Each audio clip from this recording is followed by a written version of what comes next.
Hello everyone, I have two guests on the show today. The first is Randy Walsh. He came on last year to discuss his book series, The Apollo Moon Missions Hiding a Hoax in Plain Sight. Randy returns to the show today and is joined by a long-time critic of his work, Justin Cox. Justin is an engineer and amateur astronomer who doesn't think the case for the faked moon landings adds up. I start out by asking Randy to recap how he became involved in this area.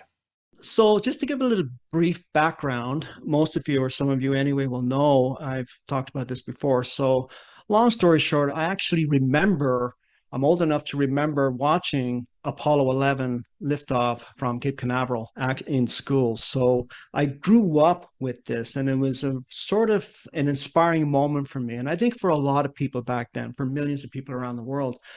So I really had no issue in terms of doubting the Apollo missions. That didn't happen until a lot later in my life. And that moment came about, I would say, about 25 years ago. And what happened was I came home and I turned on the TV. I think it was A&E or something like that 25 years ago. And it was a long day at work. And I remember just walking back and forth and listening to the astronauts. They just happened to be talking about Apollo 13. So they were talking about the incident that happened, of course, on the way to the moon, and then how they had to get back. And it was something that really stood out in my mind, and that was their method of navigation. And I remember at that time that I'd already had a pilot's license, so I was familiar with navigation, quite familiar with it actually.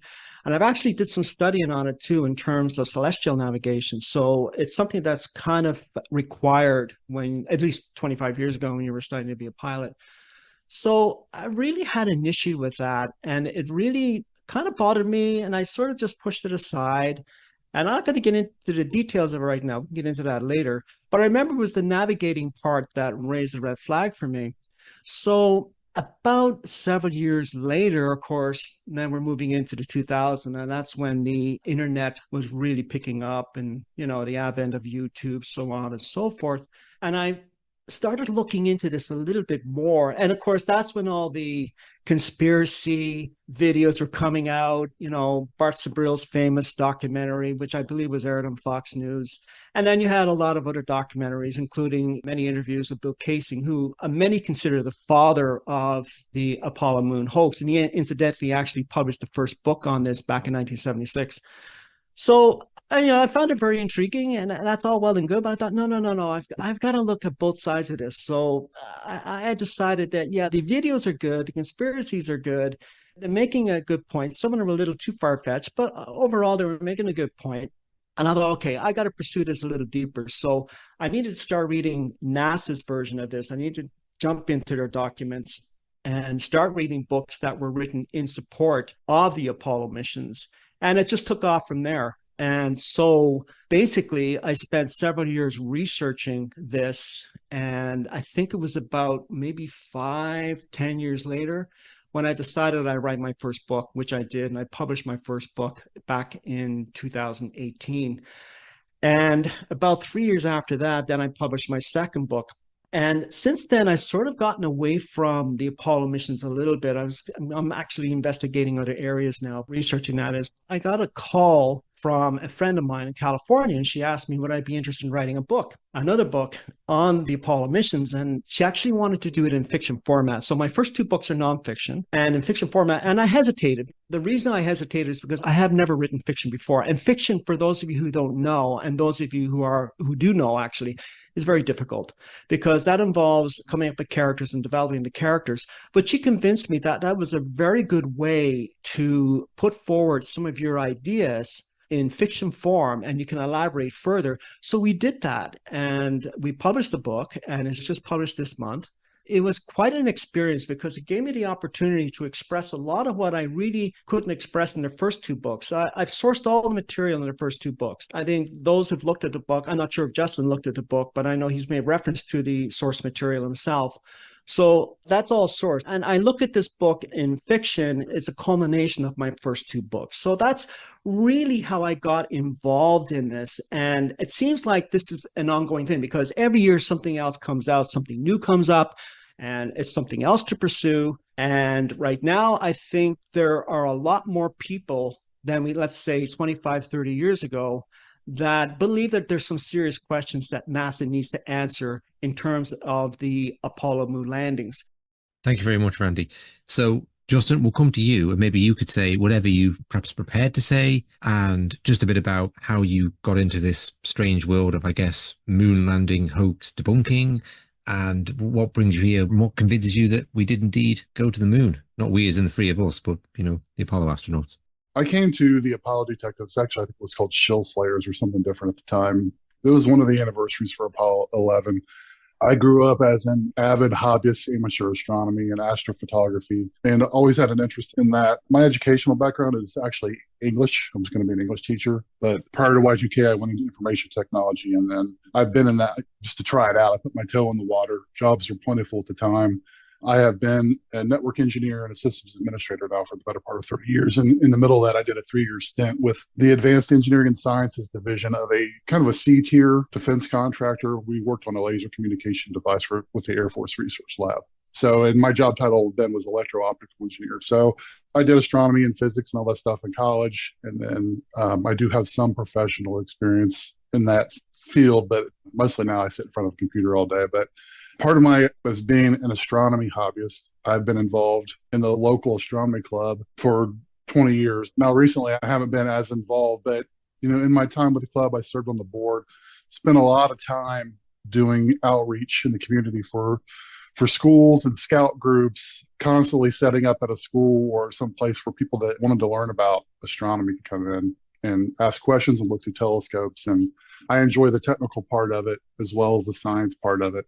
No means an expert on any of it, but it's just been a part of my life for most of my life. So I think I got fired up when I found Shill Slayers community, and I felt at the time it was irresponsible to really question the Apollo missions and the NASA and the Apollo program unless in detail you can support whatever claim it is that you're making.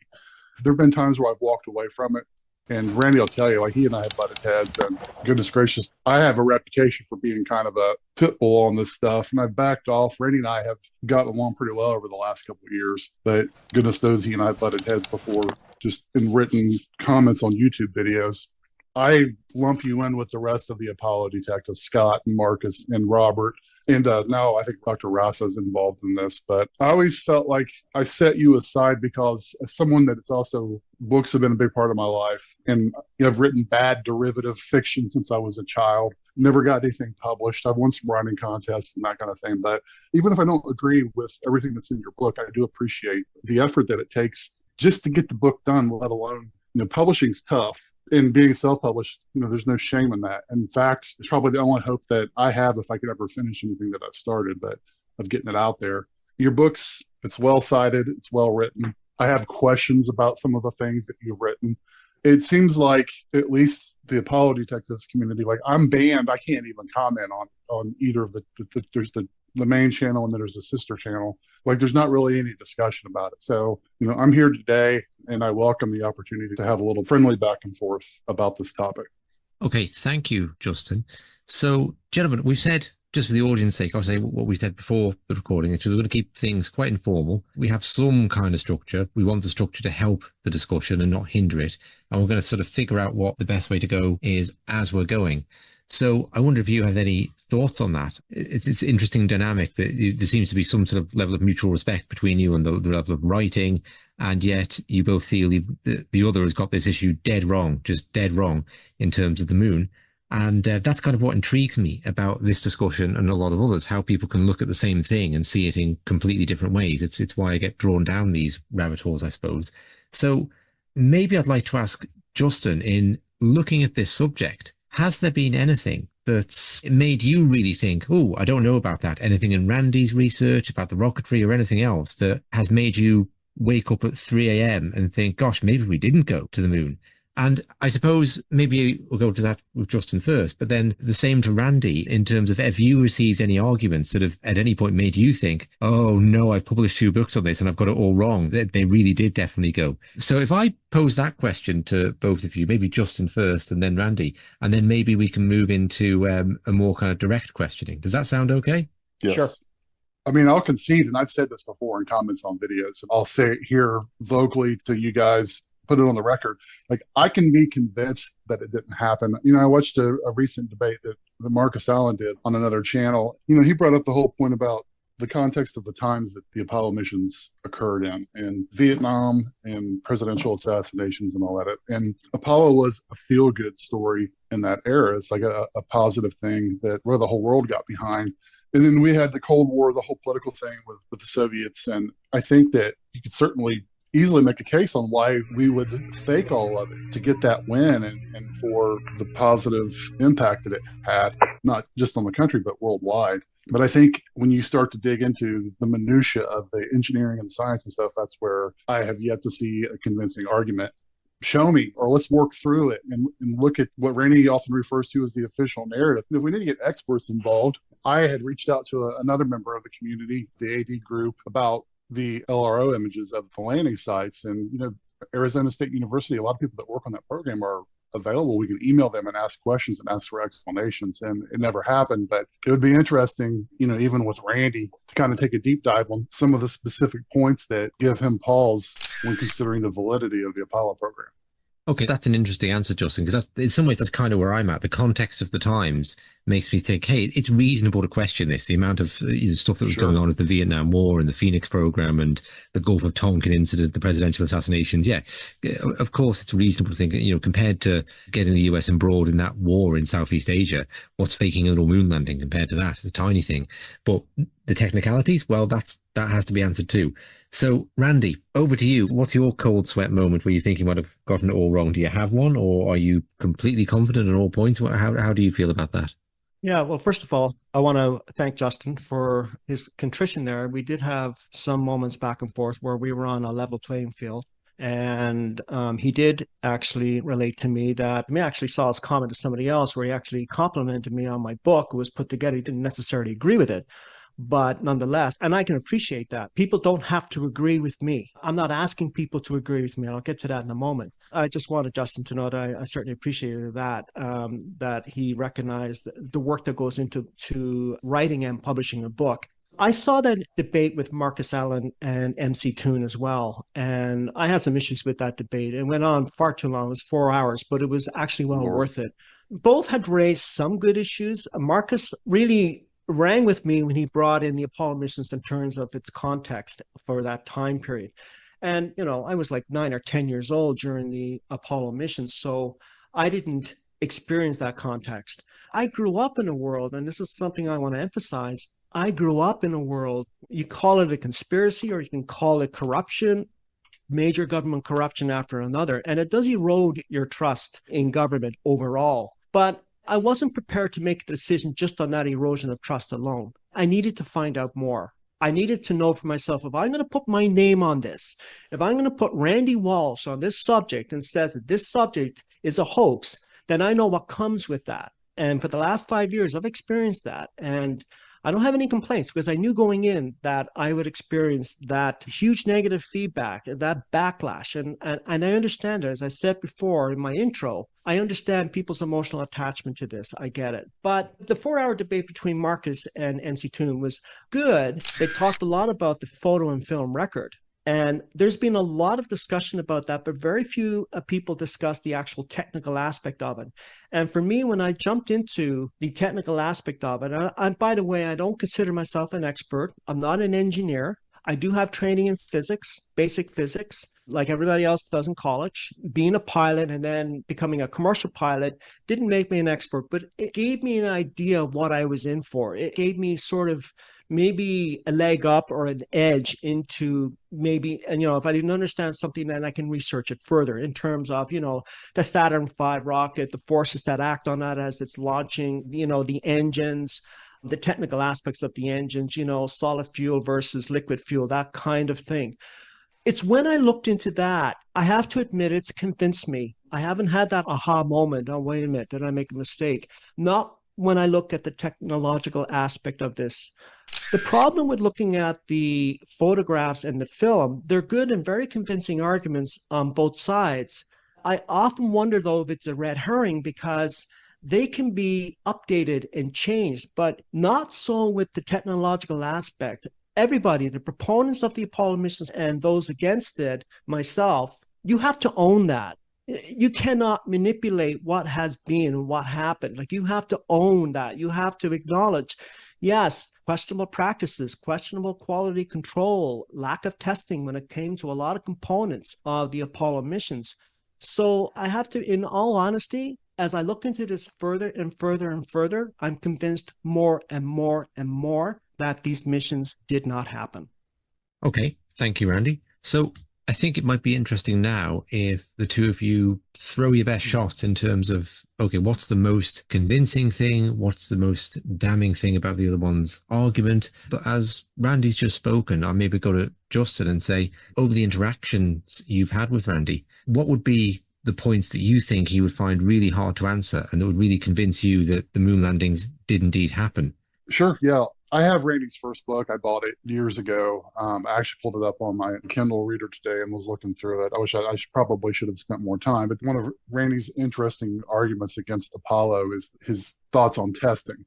It made me take a deeper look at that, what they were doing, the testing methodologies that NASA had adopted up until George Mueller came in what, 63 or 64, and then they started the all-up testing because he made the case that there's no way we're going to get to the moon by the end of the decade if we don't ramp things up here. And correct me if I'm wrong, Randy, but I think that basically you have suggested that what they did wasn't enough and that it's certainly not up to the standards that exist in the aircraft industry, because the engines were one shot. I mean, Robert Biggs is on record saying that if they could have retrieved them after a launch, they could have reused them. But of course, SpaceX now just drops everything back down on the boat or on a launch pad. But back then, they were just gone. So I had some notes today too. Like, they had 77 hours of testing, I think, all told on the F1s for a rocket engine that really was 2.5 minutes of the flight, just trying to get them up to alpha. I think they were like 40 or 50 miles downrange and at that altitude. And of course, there were problems led them to come up with the combustion plates, the baffles, and then there was also Pogo, which I think you talked about. So I guess we want to take a deeper dive onto a particular subject. That's one that you've written about that is interesting to me. Sure. So I actually expanded on this a little bit more in my second book. When you write a book, you look back and you say, okay, I could have expanded a little bit more on that. So I qualified some of what I said in book one in my intro to book two. You're correct, Justin, when you say that the F1 engines had 70 hours of testing, but we need to break that down. When you take a deeper dive on that, it was about 64 hours of testing on each individual F1 engine. And then the remaining several hours were on the cluster of the 5 engines, which is what you would find in the Saturn V, hence the name Saturn V. That is reasonable. There's no doubt about it. That's a reasonable amount of testing, and probably a little bit more than, as some would argue, that was even necessary. However, that's static testing. That is not in-flight testing. They do the same thing with any industry. They do it with cars, they do it with trains, they do it with planes. Is that, yes, you have to have a certain amount of static testing. First of all, you got to make sure the engine's working. So let's just generalize it for a second. You have to make sure the engine's working. But then you have to make sure it's working. Let's say in a car, it's working in the vehicle. Let's say in a train, it's working in the train, and of course in aircraft. When it comes to aviation and the aerospace industry, there has to be a comparable amount of in-flight testing. However, it's reasonable to say that you can't expect to match the hours, the testing in hours in terms of 70 hours compared to a rocket, a Saturn V, given the cost involved, which is enormous. So that's not what I was really saying. What I was saying is that when I talk about a comparable amount of in-flight testing, 4 minutes doesn't qualify. And that's the total time the F1 engines had in in-flight testing before they put a crew on board the next Saturn V launch. 4 minutes, in my opinion, doesn't qualify. Now, you're right when you say it's a one-shot deal. Once you use these engines, they're finished. But there's also testing to make sure you get consistency out of the engines. Let's just take a figure out of air and call it, let's say, 5 launches, unmanned launches. And they got consistency with the F1 engines in those 5 launches. That might qualify as comparable testing in terms of the static testing they did. They might want to do a little bit more just to be sure that they maintain that consistency before they put a crew on board. That was not done in the Saturn program. That was not done. In fact, I'll go one step further. The testing with the Saturn V didn't even match the testing at the Saturn I, which was a far less powerful rocket, as you know, the Saturn 1B.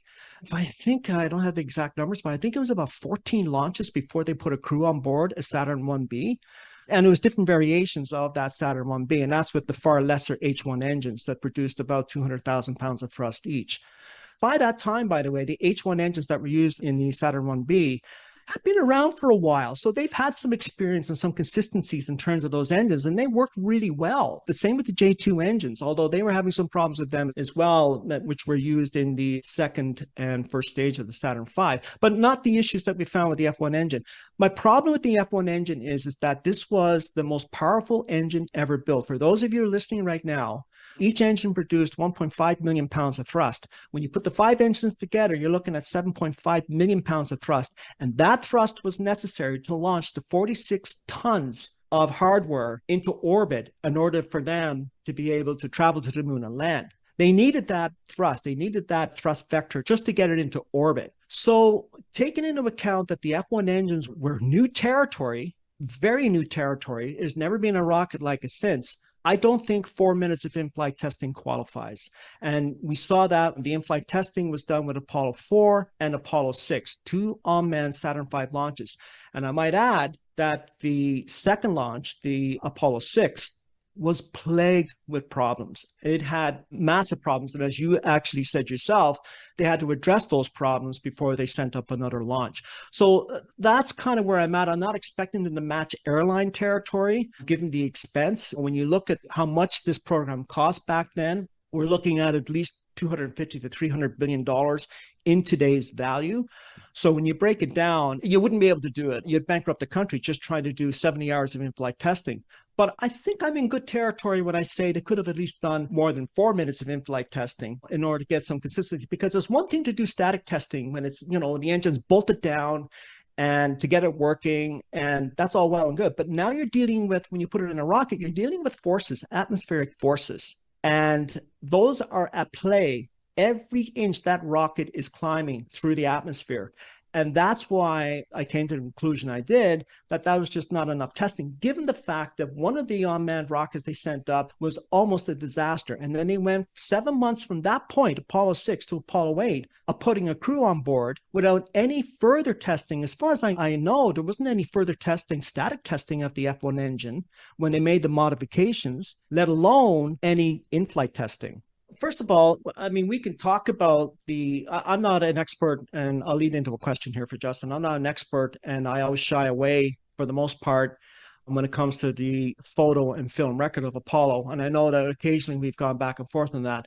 But I got the impression, Justin, after talking to you over the years, and I have given you a lot of credit because even though we've locked horns, we've always, for the most part, managed to stay civilized with one another. And I know that when we got a little out of hand, we would actually both step back and we would say, okay, let's take a step back. And I wish I can say that for many others. That doesn't happen.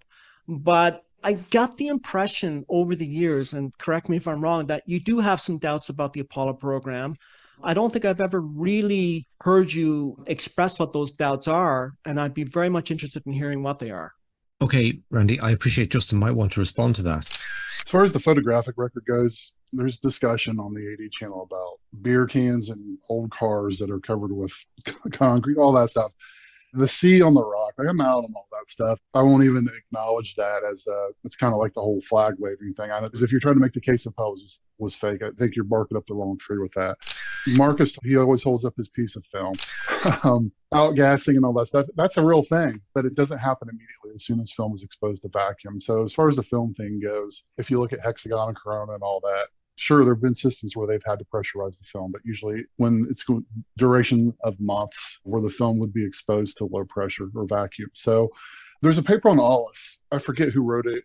It's one of the Russian guys, and I think you referenced them in your first book.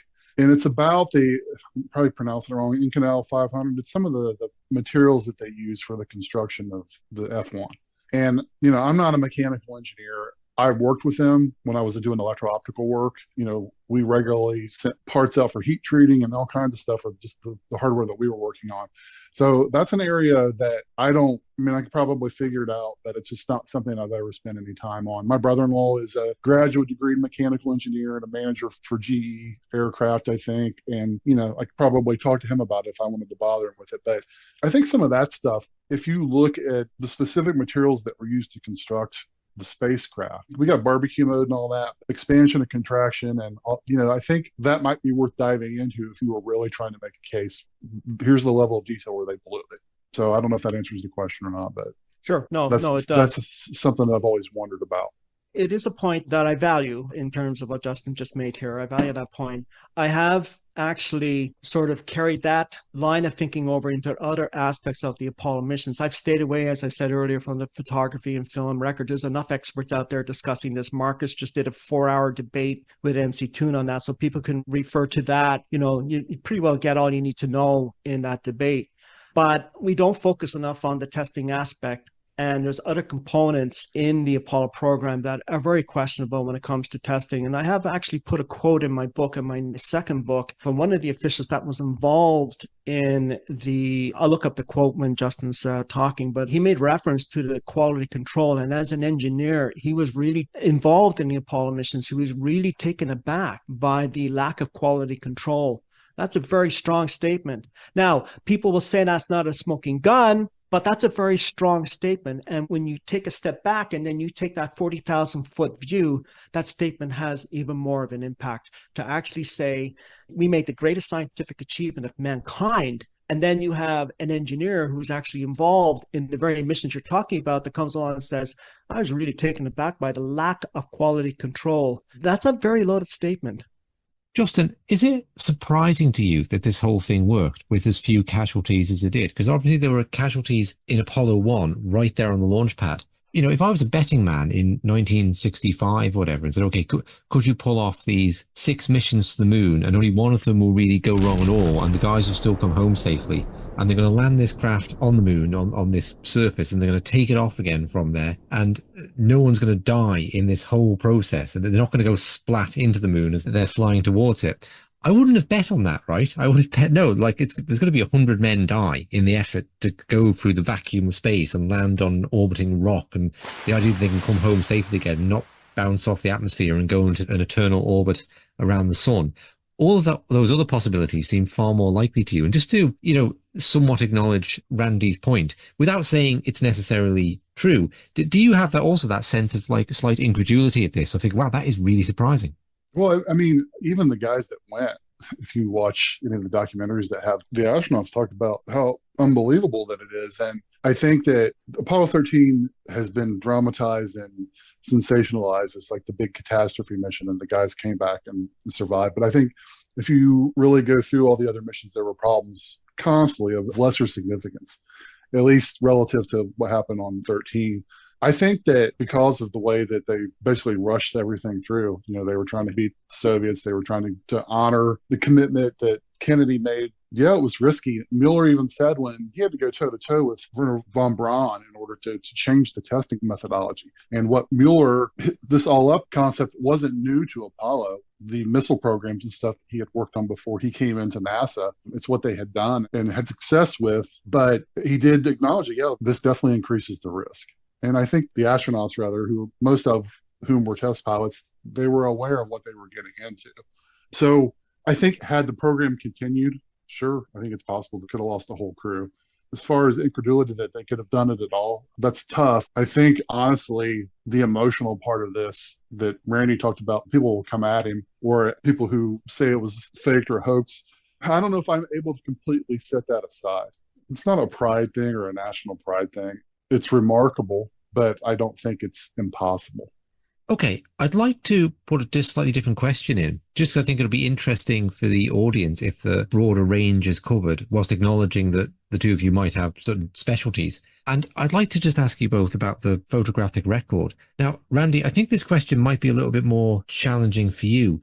I know, Justin, you just made some comments on how there are certain things, like there's a famous image of a letter C on one of the rocks, and that's held up as proof that the photo was faked, and you're saying that's not even worth talking about. So for me, the photographic record, one thing I find very compelling is when I see in documentaries like American Moon, these tippity-top photographers from Italy who are held up as being the best in the world in their craft, saying, oh, these are not even a good fakes, and really like laying it on thick about that. You think, well, I'm sure these men know photography, right? And that's very strange. Either photographers, there's a lot of photographers who really don't know what they're looking at when they're looking at a photograph, or the Apollo moon landings are faked. But in interviews I've done, I've seen the people demonstrate the kind of bending of shadow effects, and just like from walking down the street and seeing a tree shadow across a pavement. So I really don't know what to make of that. I really don't. And in other areas, like with the videography, when I interviewed Bart Sabrell, and then I interviewed one of his critics, who might have made who made a documentary criticizing him, and his funny thing happened. I came away thinking, yeah, Bart Sabrell just does not have footage demonstrating that we didn't go to the moon. He's just gotten that completely wrong, and I don't know how he could have gotten it wrong. And Bart Sabrell refused to debate Jem, his critic, saying it was about his mind being closed, and I really didn't get that. So my question, I suppose, to Justin would be, have you seen anything in the photographic record where you think, wow, yeah, I just cannot explain that? And to Randy, I think this might be a slightly more tricky question, Randy, because on one hand, I really respect that you stay to the lane that you feel you're strongest in and don't comment on areas that other people are strong in, like Marcus Allen say. But the fact that you are so heavily invested in this moon landing area, and that you're not really prepared to make a definitive statement about the photographs, indicates to me that the photographic evidence possibly isn't that strong. If you can listen to an associate of Marcus Allen, but not come out there and say, oh, definitely, look at this, there's no other way you could explain that. So maybe Randy first, do you feel that that's a fair characterization? I appreciate I'm being quite pointed there, Randy, and I'm throwing you a bit of a curveball, but what is your sort of general opinion of the photographic evidence? Yeah, so no, that's a good question. And throw me all the curveballs you want. That's okay. First of all, I respect Marcus Allen. I have the utmost respect for him. And I know I'll sound biased in this, but he is a wealth of information. I did have the opportunity of meeting Marcus Allen back in 2019. I was on my way through to India, and I had stopped in Britain. And I met up Marcus Allen for dinner, and we talked for 5 hours. It seemed like we talked for a half hour. That's how fast it went, because I was actually passing through. So I was only there for 1 or 2 nights. But when it comes to the photo and film record, yeah, I have mixed feelings about it, because I said earlier in this particular discussion that I often think it's a red herring, because those photos and that film can be updated. I mean, we have incredible technologies when it comes to the photographic ability of anybody. I mean, what they were doing 50 years ago, people are doing on a laptop computer today.